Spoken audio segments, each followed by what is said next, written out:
Mayoral Memo with Matho from Dubbo Regional Council.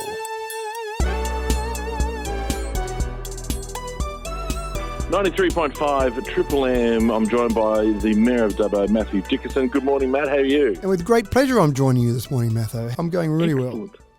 Would you be cycling at -5 degrees this morning? I'm getting a bit soft in my old age, so I've gone as far, Matho. I've now got heated socks that I use when I go out riding early in the morning. They've got a little battery that sits on the side of the socks and keeps my feet toasty warm. But still, when it gets into those minuses, I tend to try and find a time later in the evening to cycle rather than early in the morning. We just need a huge sock to go over all of you. I think they call it a doona. I think you're spot on, actually. We'll crack into this. The crime stats came out for Dubbo. What's the go with them? Well, it's interesting. The crime stats came out for the entire state. There's Boxar, which I tell people to go and look at if they're interested in crime, the Bureau of Crime Stats and Research, and that website releases the crime stats every 3 months. They're a bit delayed. So these crime stats that have come out now are till the end of March. And I was particularly interested to look at those. You may remember it wasn't that long ago people were calling for a curfew, a dusk to dawn curfew. They were calling for a crime summit. They said crime was out of hand in Dubbo. And the data to the end of December, which was the only data that I had to look at, wasn't showing that. Keep in mind that council doesn't actually have anything to do directly with crime. We're not controlling the police, we're not controlling the magistrates, we're not controlling sentencing, etc. But we still care about the community, obviously. So looking at those stats to the end of December, it didn't show things were out of hand. These latest crime stats go to the end of March, and I thought, well, if things were getting out of hand, these would show it. And so I looked at the, I suppose, there's 57 pages of data in here in this main report, but I try to break it down to look at changes through to the end of March as compared to the previous rolling 12 months.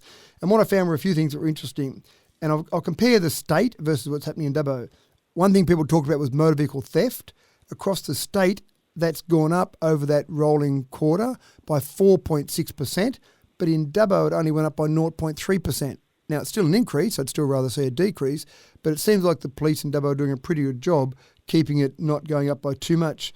The other one was break and enter into a house, break and enter a dwelling as the official category. That went up across the state by 1.2%, but in Dubbo it went down by 6.5%. So again, the police are doing a fantastic job there. And DV, domestic violence, is one that people often talk about in Dubbo as being a major concern in Dubbo. It's a concern everywhere, obviously.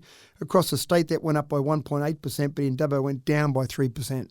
So some of those categories that people were really worried about, we went fairly well in terms of keeping a bit of a handle on that or even going down. The main one that went up in Dubbo was, if I look at malicious damage to property, so vandalism, if you like.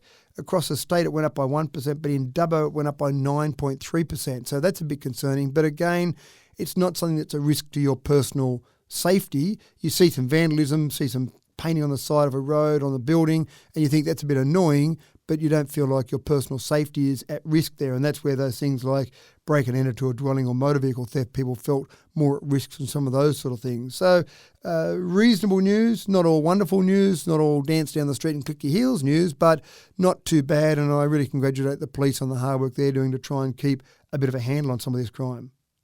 Yeah, very hard job for the police, and crime's never fun to talk about. It's never going to be at zero. There's always going to be a bit of a problem. We just hope people can keep a handle on it and no one gets hurt.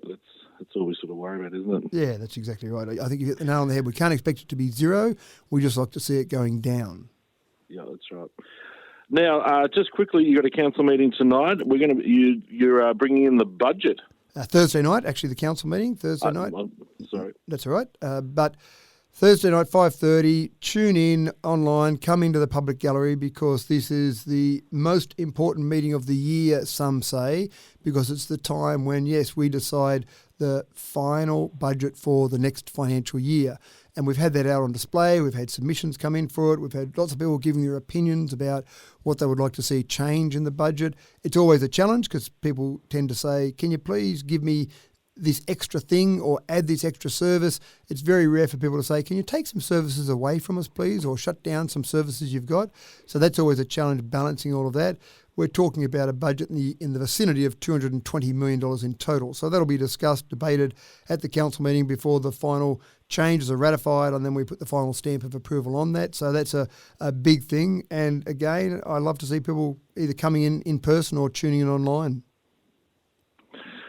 Yeah, that online thing is very, very handy. We can actually get an idea of what actually happens at council, although not exactly riveting, but very, very important. And if you want to get into civil affairs and council affairs and get a handle on what happens, it's a great way to do it. Please wash your mouth out with soap. You're telling me council meetings are not riveting? Oh, no.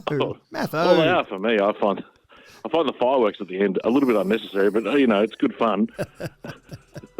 Hey, Matthew Dickinson, Mayor of Dubbo, thank you so much for joining me today. It's very appreciated, and have a great week. Thank you. I look forward to seeing you there on Thursday night. You will.